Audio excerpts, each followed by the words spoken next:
I'm going to assume that we're on live. Apologies if things aren't quite working the way they normally do.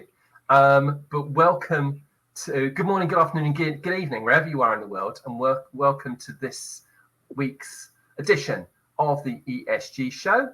A few technical problems today, but that is what happens when you broadcast live, unfortunately. And today we have got three great guests whom I'm going to be introducing you to in just a second. And our theme for today is creating clarity from ESG. You'll be hearing more about that shortly. So anyway, welcome to the ESG show. And without further ado, I think I'm going to introduce you to this morning's guests. And with me today, co-hosting the ESG show, is Francis Wade. Francis is the co-host of the Sustainable Strategic Planning Conference and the author of the Jump Leap newsletter. By day, he's a management consultant whose company has engaged in long-term strategic planning in companies for over 2 decades. A graduate of Cornell University with 2 degrees in operations, research, and industrial engineering, he shares his thinking in a bi-weekly column in the Sunday Jamaica Gleaner on the topics of strategy and productivity. Francis, can you tell us a little bit more about that? Sure. I'm thinking you're asking about the conference, not the newspaper column. Well, I was going to ask you about both. Okay, very keen to know about the conference, of course. Sure. Well, I've been a columnist for about a decade, but the inspiration from writing, coming up with ideas, led to the conference. So the conference last year, we had the Caribbean Strategy Conference, and this year we decided to take on a much bigger theme. And the theme for this year is transcend short-termism, build long-term value, because we observed that strategic planning plays a critical role in making big commitments. And guess what? The world is in a tough place right now, especially with respect to ESG concerns, because we have these very big commitments that take multiple years to accomplish that we have not been paying attention to for maybe the last 30, 40 years.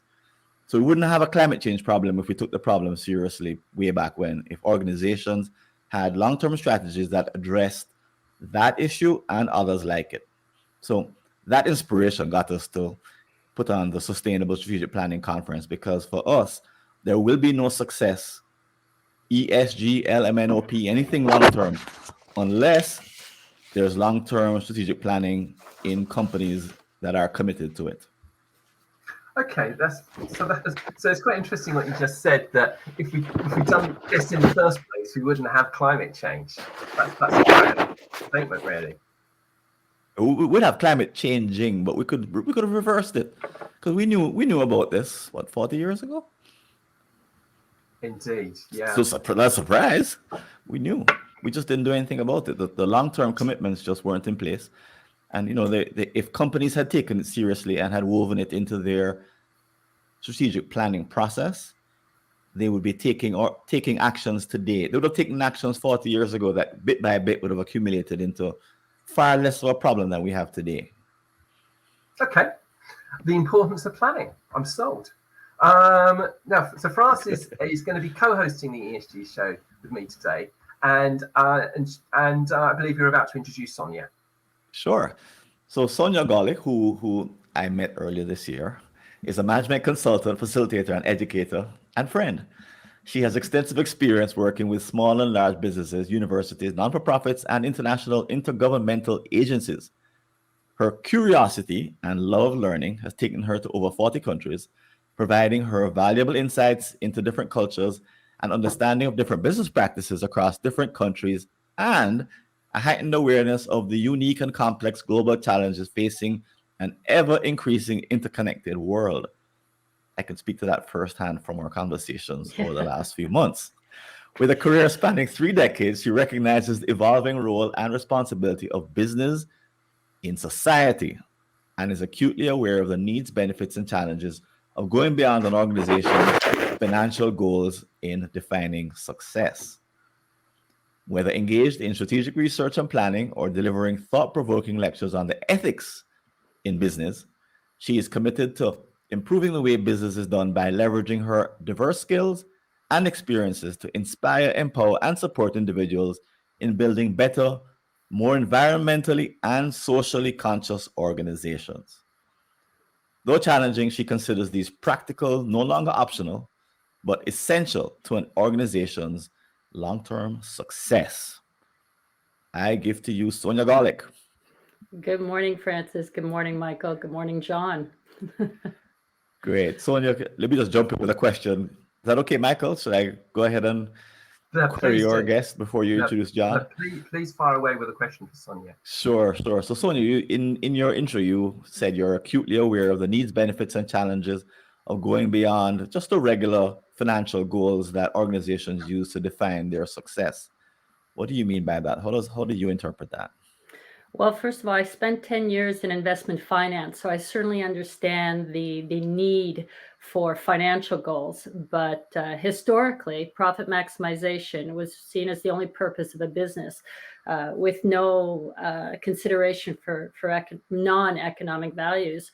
However, today we recognize that a business is interwoven within society, and how it chooses to operate can have long-term societal and environmental impacts.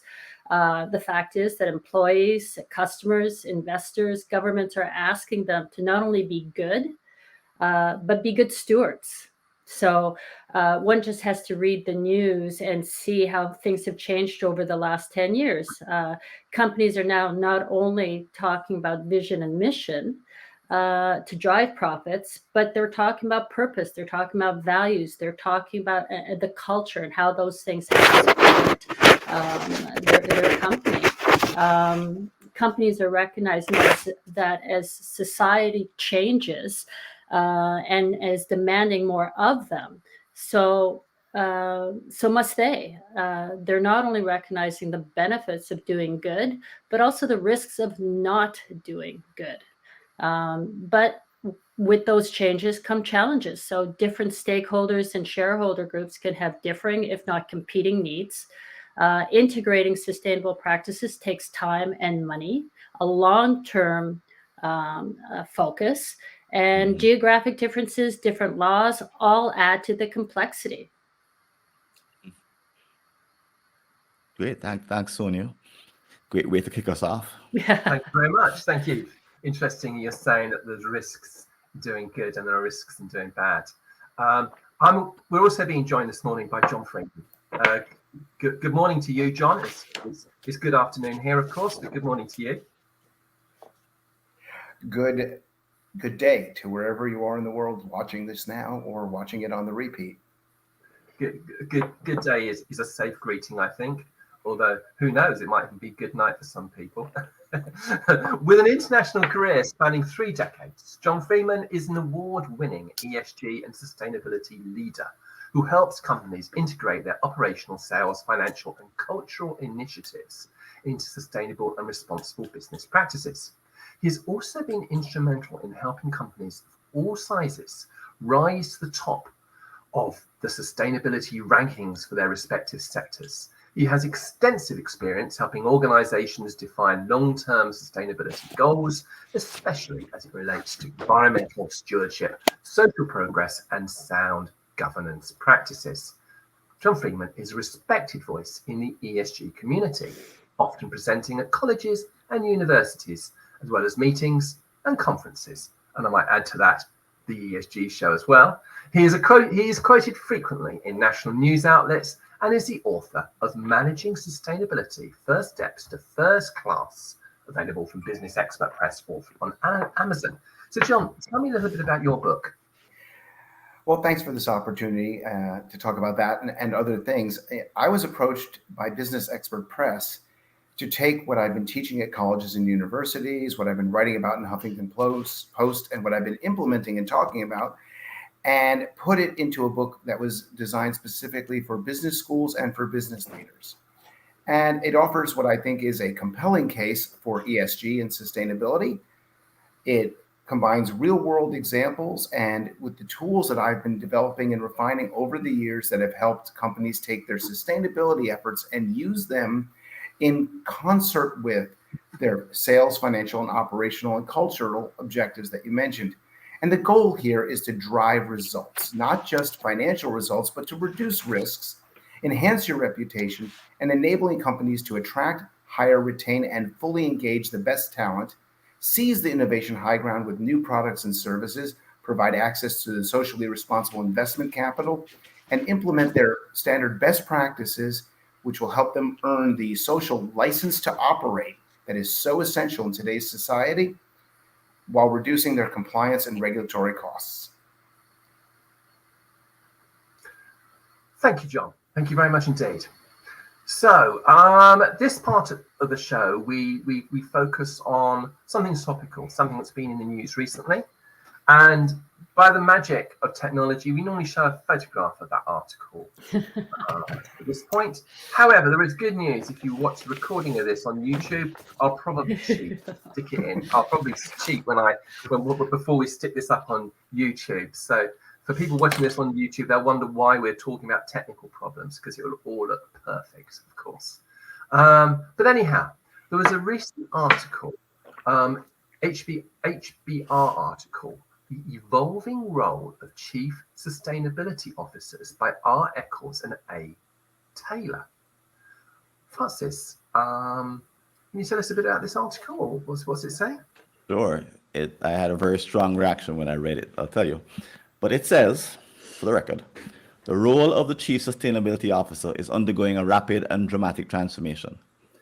Historically, Chief Sustainability Officers, CSOs, have acted like stealth PR executives, in which their primary task was to tell an appealing story of corporate sustainability initiatives to the company's many stakeholders, and their implicit goal was to deflect reputational risk. The role had virtually no involvement in setting company strategy or communicating it to shareholders. Those responsibilities fell to the big boys, the CEO, the CFO, and the head of investor relations. Okay, and the article says, however, some CSOs have moved away from a role centered on messaging and instead are spearheading the true integration of material ESG, environmental, social, and governance issues into corporate strategy. This pivotal change requires close collaboration with other members of the senior leadership team and active engagement with investors. Two factors have helped spur this transition. First, investors and executives increasingly recognize that sustainability is a significant factor in company financial performance. In other words, that there's a connection between doing good and making money. And second, a rising political backlash in the United States against investors who incorporate ESG into their decision-making process has emerged, indeed, as we probably all know, with some on the right framing this practice as woke capitalism, and some on the left as an insufficient response to global challenges. So it's either too woke or not woke enough, by the sound of things. John, Sonia, Francis, what are your thoughts about this? Well, I'll jump in for a moment, but first, I always enjoy reading what Robert or Allison have to write, especially since I know Allison's focus is also on the ethics in business. So, but second, I agree with the need to integrate material ESG into corporate strategy, and thus the need for the CSO to play. To be at the same level as the other members of the C-suite, and that sustainability practices must be integrated into long-term strategy. And I would say that many companies have done that already, particularly the multinationals and European and Asian-based companies. I think the article reflects a reality and is particularly focused on what's going on in the U.S., where risk mitigation has been a primary driver for sustainability for many years. And they're looking at the anti-woke, which is fascinating to me, because it is a demonstration of just how successful this sustainability and ESG is being. Their data bears that out and continues to bear it out, and demonstrates that this is not a political correctness, but it's been a transition since the 1970s until today, as the value of an organization, a publicly traded organization, is now over 90% based on non-financial, non-material values of a company, but rather in its reputation and its stakeholder relationships, which are best managed through effective ESG. And I agree with John that regardless of the rhetoric and political divisiveness in this topic in the United States, regulation's coming. So. Yeah, interesting. So it's about relations, and having good relations with your public is completely consistent with the rationale of capitalism, isn't it? I think. Well, absolutely. Give the customer what they want, but there's also the element of give the employees what they need so that they can, I've never met an organization that didn't talk about attracting, hiring, retaining, and engaging the most talented employees. And how do you give those people the tools and the ability and the power, and the agency to do the best for the customer? Another word for that is DEI, diversity, equity, and inclusion. Businesses have been doing this for decades. Yeah. And the most successful businesses have been doing it successfully for decades. The fact is, it's simply being wrapped in a political banner in order, and the question you have to ask yourself is why? Yeah. With 1 out of every $3 in social under management in the U.S. in socially responsible investment, and those investments outperforming the market on a consistent basis with comparable returns overall and less downturn during things like the economic downturn of 2008 and during COVID, you have to it doesn't take a genius to figure out that the rise in this investment and money flowing there is because investors are recognizing it as a smart place to put money. And it correlates with those economic shocks, and it does not correlate with political changes of who is leading the rhetoric. Thank you very much. Now, the article also continues. I'm told, by the way, that our technical problems seem to have been solved. So that's good news. So someone can hear and see us.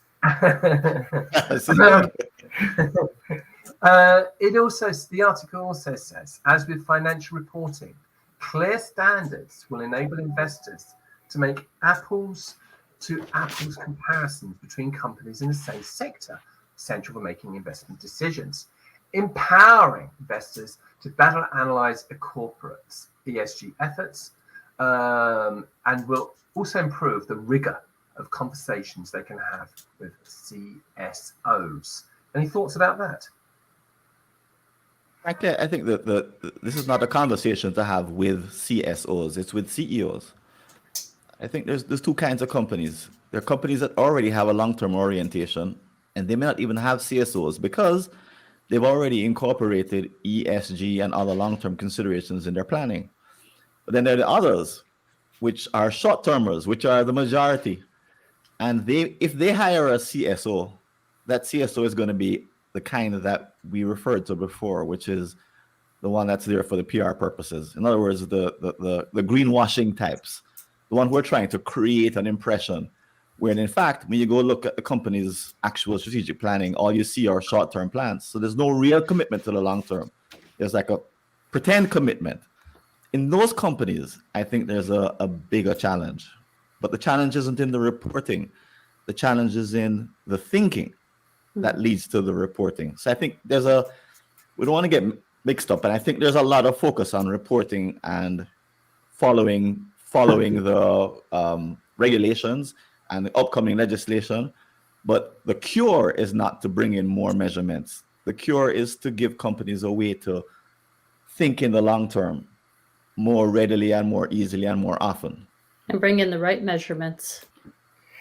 Then bring in the right measurements accordingly. But this is a valid criticism of sustainability, and now the focus on ESG, which is the focus on the metrics, is there's different frameworks, there's different reporting structures, and there's different reporting schemas around the world. And so it's very difficult for people to take the information and make comparable, consistent, and decision useful data. And that's one thing that the SEC is talking about, is let's limit the things that companies do report, but let's align them so that you can make that apples to apples comparison. And Francis raises a good point. Is it the strategy that leads the reporting or the reporting that leads the strategy? It's a little bit like, for many organizations, doing a sustainability report or providing the data to, let's say, a large customer, not even to regulators, But to a large customer who has it as part of their commitments, is financially advantageous to that company because they want to serve that customer and maintain their favored status. And doing this often then leads to that aha moment where you say, wait a minute, this is that which is measured gets managed, that which is measured well gets managed well, that which is measured poorly is mismanaged.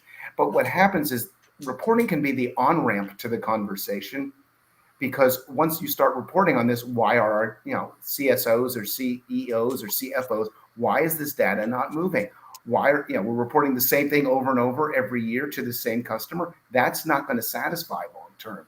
So again, you can discuss philosophically where the beginning should be, but you can begin simply, but simply begin. Yeah. Ooh, nice. Yeah.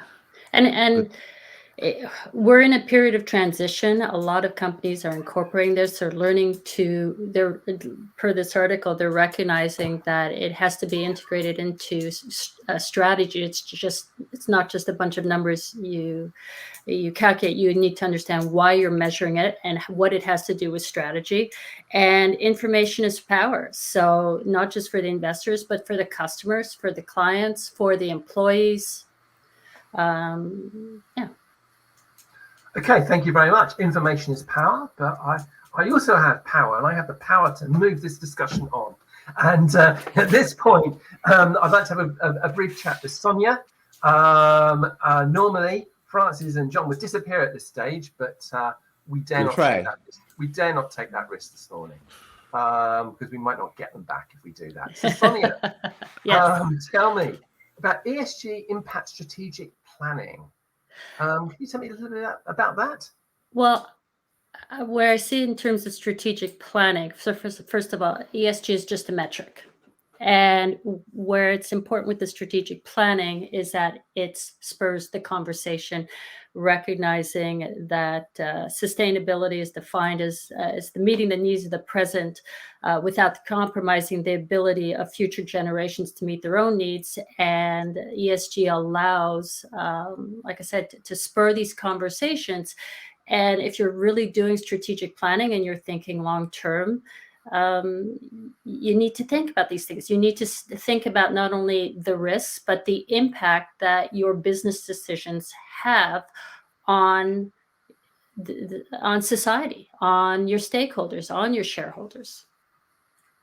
Okay, thank you. So are you seeing a consensus forming around a core set of international standards, like the Fundamental Declaration of Human Rights, for example? Well, I think as we were talking about before, we're in a period of transition, and there's going to be clarity that comes out of these standards. I certainly think John is has the more skilled or experience to speak about the nuances of the regulations. Okay, and before we get on to John's nuance, one more question about the intersection between ESG and strategy. So how do these things sort of intersect with one another? Well, once again, I think intersection is just a point, a moment in time. ESG is only one metric that measures a company's success and progress. Thank you very much, Sonia. Francis, over to you, and I believe you're going to be chatting to John.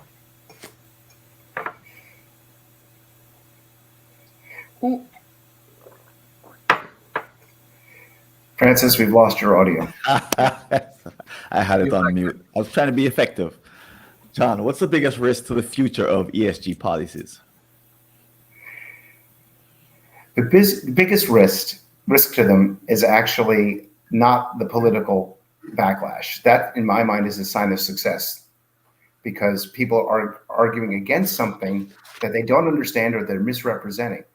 The biggest risk is going to be if we do not get consensus, as we were talking about, around how you measure what is right, what is agreed upon, like the International Declaration of Human Rights. And we're seeing this with sustainability, with the International Sustainable Standards Board and other organizations coming together, and this accretion of the various standards on those things that are in alignment between the multiple frameworks and therefore can be agreed upon.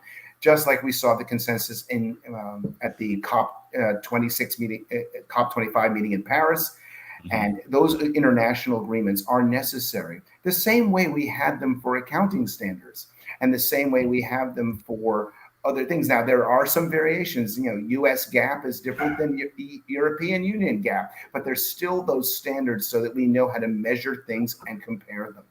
The biggest threat is if we don't get the consensus and the measurement remains inconsistent, and therefore it's not as decision useful, and therefore it's harder to document the successful nature of these things. Because if it's successful, it will create a virtuous cycle. Is that a risk to the companies or a risk to successful implementation? Where do you see it? I don't see them as separate. A business cannot be separate. Business success is not separate from societal success. If we destroy the environment, or we don't engage in labor practices or a company doesn't, that are what society expects or demands that labor practices be, the company won't be successful. But as we've seen, the social and environmental impacts of businesses writ large, taken as a whole, also have an effect on the planet and therefore society. Given what you just said, why is there pushback? Because let's presume everyone agrees that there should be alignment around how we tackle ESG. Why is there pushback, or so much pushback against ESG policies? Well, I think that what we're talking about is two different things. One is the measurement and the metrics and the alignment of how you measure these things. The pushback is really against what is seen as a political ideology to set specific targets and to require those targets. And so basically the argument is, if you ask people to measure this and you come up with a consistent measuring scheme, then the next thing that someone is going to do is put in a target that will hamper businesses from being successful. It's the fear of what isn't happening that is driving this, rather than the acknowledgement of what is happening. And I'm talking about from a business standpoint. The ideological divide over climate change is monumentally surprising to me. The first president in the United States to talk about climate change was a Republican. But until Al Gore did an award-winning movie about climate change, it was not a political issue. When politicians got involved in the discussion, it became politicized. This is a science issue and a business issue. And then we talk about things like social justice. It's a social science issue, but these are best solved by business, not by government. But government is supposed to set the standards and the frameworks by which companies report. And my argument for this, why it's not to worry about overreach, is we have standards for how companies report their profit and loss. Mm-hmm. But the government doesn't tell them how much profit and loss to have. It doesn't set the targets. This isn't the government taking over a business strategy. And it's been conflated with that. And that fear has never been borne out. But the government also sets the rules by which businesses can do business. Through regulation, you can't pollute the waters, you can't pollute the air. Again, those things were 1973 and 1974 Clean Air, Clean Water Act and the creation of the Environmental Protection Agency under Richard Nixon. Happens to be Republican president. And I would argue that he was right in those policies. But I mean, it's interesting how it's become so ideologically divided. But if you talk to the American people, I haven't yet to meet someone who thinks air pollution is healthy, likes water pollution, likes to go to the beach or in their neighborhood and see litter on the streets or in their streams. It's an artificial divide. Well, my dog doesn't. Question for you on the reporting. So accountants report financial. Nope. Sorry, are you hearing me, Michael? No, you carry on. I was going to make a flippant comment. Carry on. Your microphone is cutting in and out, Francis. Yeah, I noticed a little bit of. It'll tell me if you can hear me. But in the same way that accountants are responsible for financial information, who should be responsible for reporting ESG data from a company? Accountants. These are business metrics. It is time, and we see this in Europe. When I worked multinationally, the ESG metrics were subject to the same assurance requirements as the financial metrics. They were seen as material business metrics. And it went through the same thing with the internal auditors being the first line of review. The next thing was what was called the disclosure committee. We called it the DISCO for short. I assure you, it was not a party. And then it went to the external auditors. And the result is, once these things are subject to that same rigorous reporting, then they get managed better. And so you start with the acknowledgement that these are business metrics, and that these things that people are doing are enhancing the reputation and reducing risk. I'll give you a quick example. A safety metric under safety program under the social pillar of ESG is morally arguably the right thing to do always, but it's also financially the right thing to do, because companies that have rigorous and strong safety programs pay less in insurance costs for their healthcare, less in lost time accidents and people off duty, lower lawsuits, and lower insurance premiums. So there's your financial argument. This is where these things overlap. They're not a conflict at all. There's no ideological divide between running a business well and running a business profitably. In the long term, reporting and separate assurance makes it separate. If this is going to be aligned to the earlier question about business strategy, why would there be a separate report? Why would there be a separate set of standards for reporting? Why would there be a separate group of people? It's business. I always say this: ESG. One day we'll just call it business. Right. That echoes a sentiment from Alex Edmonds' article, "The End of ESG," which I really love, and I agree with you. Given that sentiment, are there a couple of ways you see that ESG reporting could be improved, sort of as we progress in making more and better reports? Just like the financial reporting, subjected to the rigor. The SEC is talking about starting with limited and then moving to reasonable assurance of the metrics. This is what has to happen: an agreement on what those metrics are. What is material? And this will vary for some businesses. And we can talk about the issues of the parlance for greenhouse gas emissions is scope 1 and scope 2 and scope 3.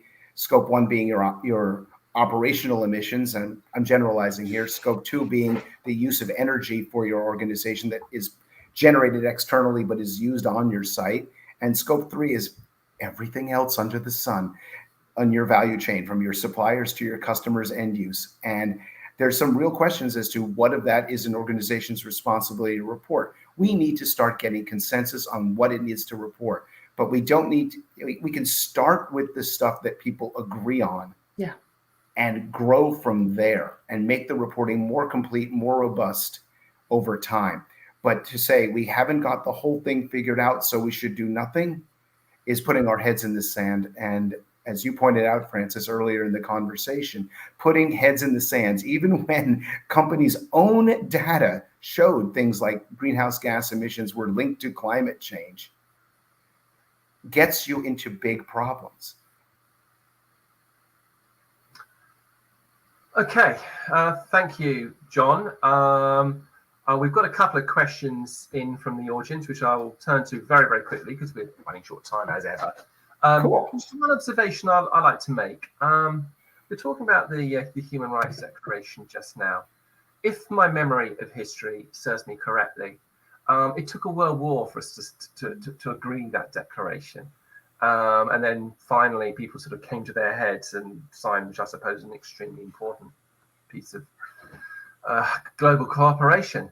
Are you optimistic that these standards are going to happen, or do we need something bad to happen first? Are we really going to put measures in to fight climate change before the climate change becomes quite disastrous? It depends on where you are in the world. I don't want to dominate the conversation. For many places in the world, the impacts of climate change are already quite disastrous. But, it does often take a seminal event that just puts the problem so front and center that it becomes undeniable, whether it's a world war or a ship hitting an iceberg and sinking. Okay, thank you very much. Now, a couple of questions. Now, I'm assuming this person's name is Mohammed. This is Mahud, but I'm assuming that's short for Mohammed. Please accept my apologies if I'm wrong. Khurshid Alam. So some companies do not focus on the ESG concept, but make reports like they are following ESG concepts very well. What are the views from the panelists on this? So they're saying that they're following ESG, but they're not, I think is the essence of that question. Greenwashing. Indeed. Good PR cannot overcome a bad reality. The fact is, in today's information age, people know. You don't think people know? Check your employees. They know. Yeah. And the word will get out. So if you're putting out a report that you know is exaggerating your claims, or you're just simply not putting the rigor to the report that you would put toward it if it were financial reporting, hoping to get away with it, I'm going to just put forward the postulate that the first climate lawsuit is maybe the seminal event that we were talking about, where some company gets literally sued by its investors. And we're starting to see this happen. SEC has levied fines against companies for greenwashing. It is starting to happen.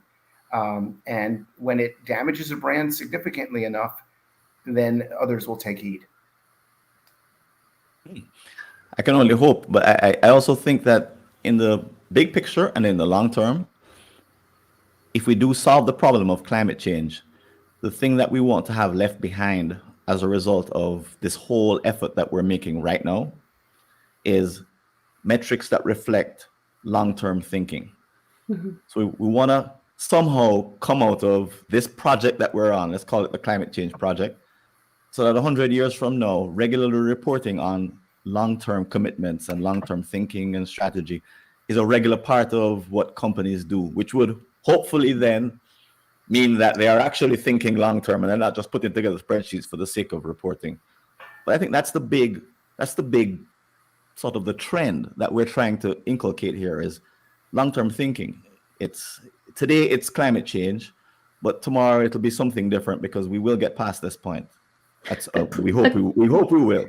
I think climate change, though, is just a symptom of the fact that we have not had that long-term thinking in the past. We have not looked at the long-term impacts of our business decisions, and we're seeing that many of the planetary boundaries are being pushed because of that short-term thinking.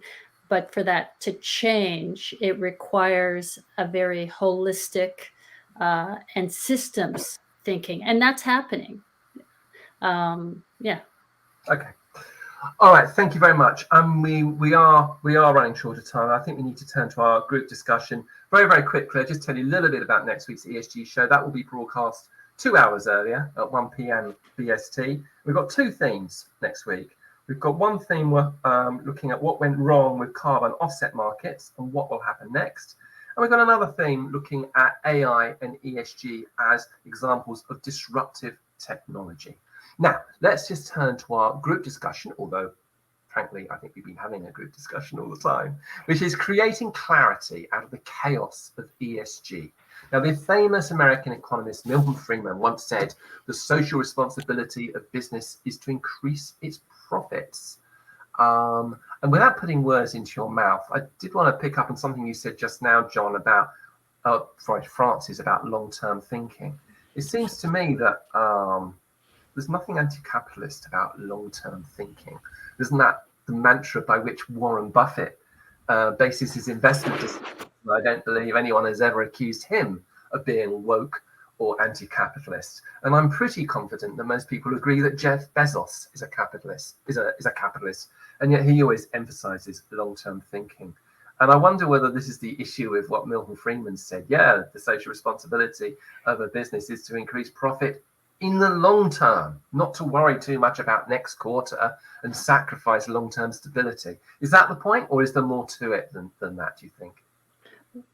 Milton Friedman actually said, make as much money as possible while conforming to the basic rules of society, both those embodied in law and those embodied in ethical custom. And as society evolves, so must businesses.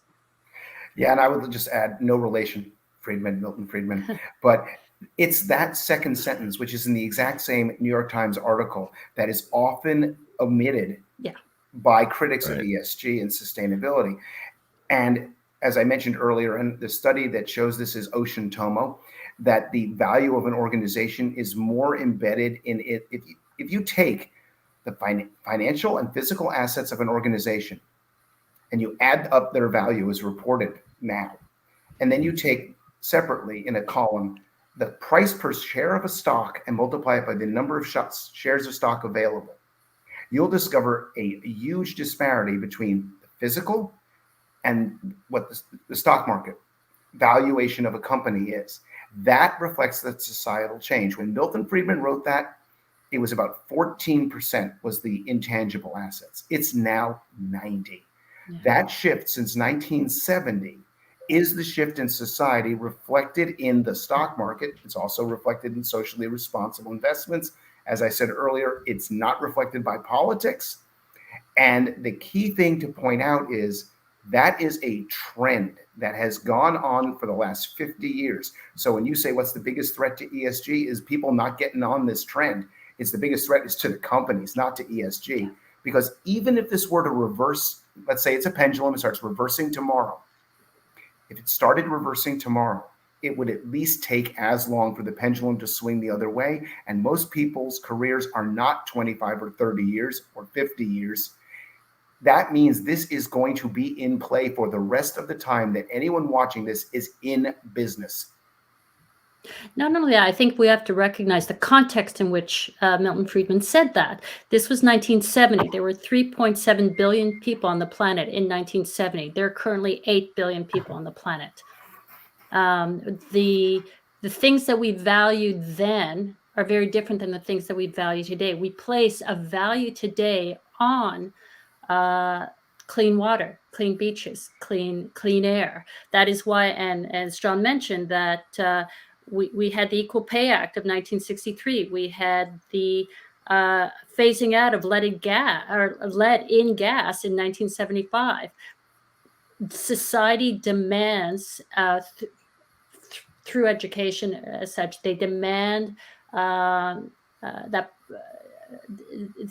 there's demand in society or a recognition that of the impact that organizations have and are demanding greater stewardship.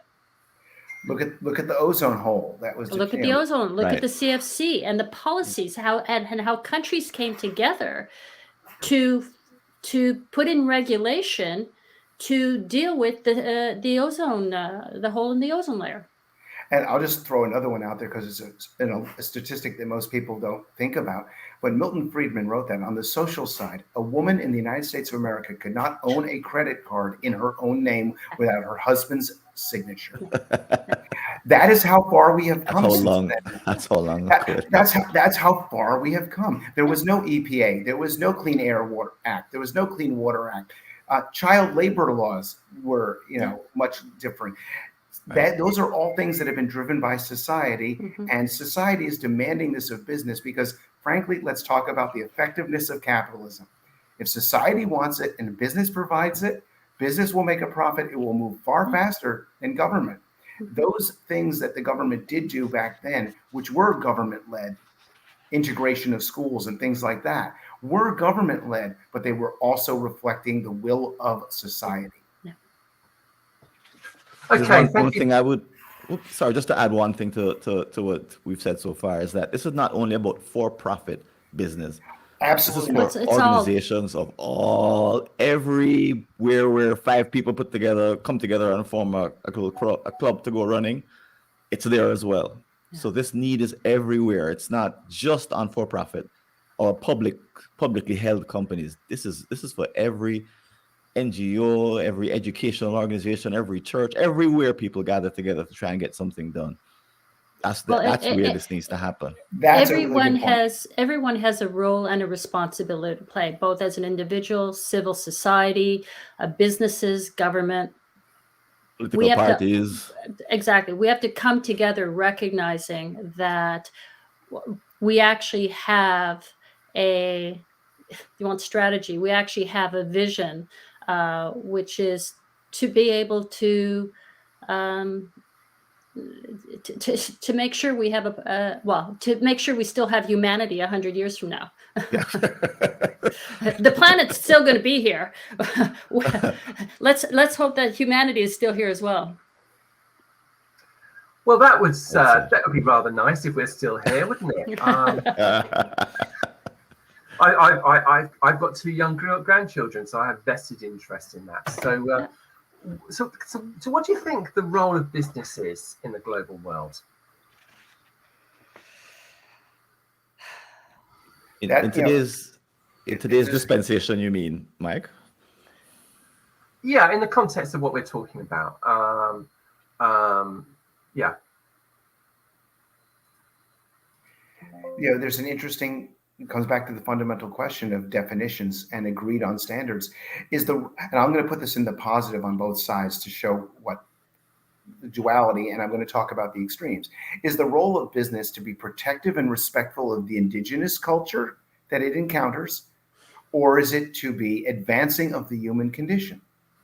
And you can have an ideological point on either one, but I try to say them in a positive way. But sometimes that local tradition, whether it's legal or societal or faith-based, directly contradicts the values of the home company culture where that company was formed. And so it is very difficult in a world where we cannot agree on what a child is, where we cannot agree on what safe labor practices are, where we have not yet agreed on we have agreed on a target for greenhouse gas emissions, but we haven't agreed yet to implement it sufficiently to actually achieve those targets.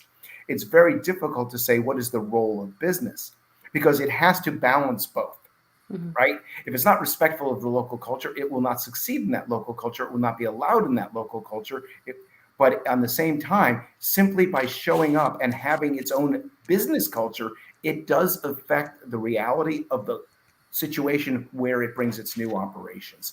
And thanks to the internet, people can no longer sit in denial and not see how people live around the world. We can choose to avert our gaze, or we can recognize that not in my backyard is absolutely passé in a world when you recognize that your backyard is someone else's front yard. Okay, thank you. And now we are running very short. A question about pillars of society. What is the role and responsibility of government in our society? I think probably we've only got enough time for one person to answer each question. John, do you want to have a go at that question? And I'll ask the next one to Sonia. Oh, good. Give me a hard one. The role of government. Government is to set the standards and the frameworks and the guardrails and stay out of the way of business. Okay. And Sonia, what is the role of business in our society? Wow. I'll take the government question for 100, please. What is the role of business in our society? What is the role of business? Well, I just look at business being one type of market economic, or capitalism is just a market economic system that allows for private ownership and means of production to meet the needs and wants of society. But it has an ethical responsibility with a right to exist. Society is what gives business the legitimacy to exist. And with that right comes a responsibility to act in with good stewardship. Okay, thank you for that. And one more question, for which I'm going to ask for a very quick reply. What does the ESG have to do with sustainability? Where do they intersect? Very, very quick, minute reply. For me, they intersect in the long term. It's the reason why we're having this conference tomorrow for the next 2 days, is that without long-term thinking, neither of them make sense. With long-term thinking, they become almost the same thing, or they become synonymous. They address the same issues. In the end, they address the same issues. Okay, thank you very much, Francis. And that rather brings us to the end of this. But I thought I would end this by giving you an opportunity, Francis, to say a few words about the Sustainable Strategic Planning Conference Francis, over to you. 30 seconds. Sure. So for the next couple of days, we have 38 speakers from around the world, including our two guests today. And we're going to be addressing the question of getting out of short-termism and getting into long-term thinking in business mostly, as Michael said, but also in all organizations. And we're going to be talking about what role does the individual play? What role do businesses play? What role should consumers play? What role should we all play in making a sustainable world? Our access to it happens to be not through reporting, but through planning in companies. So the focus is on how do you implement planning in a way that brings about a world that works for all of us. That's the very big picture. And the URL, I know we can't put it on the screen, but it's strategyconf.fwconsulting.com to register. There's also a registration page on LinkedIn.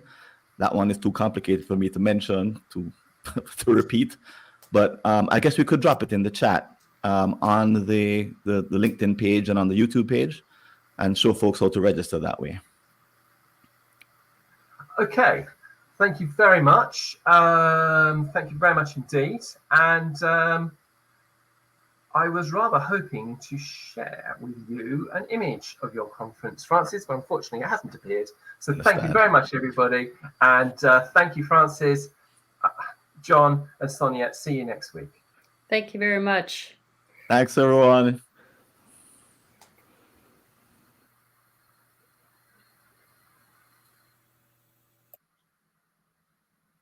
I think we're still live. I think we're still live. I think it's best if we all cut off at this point. See you all.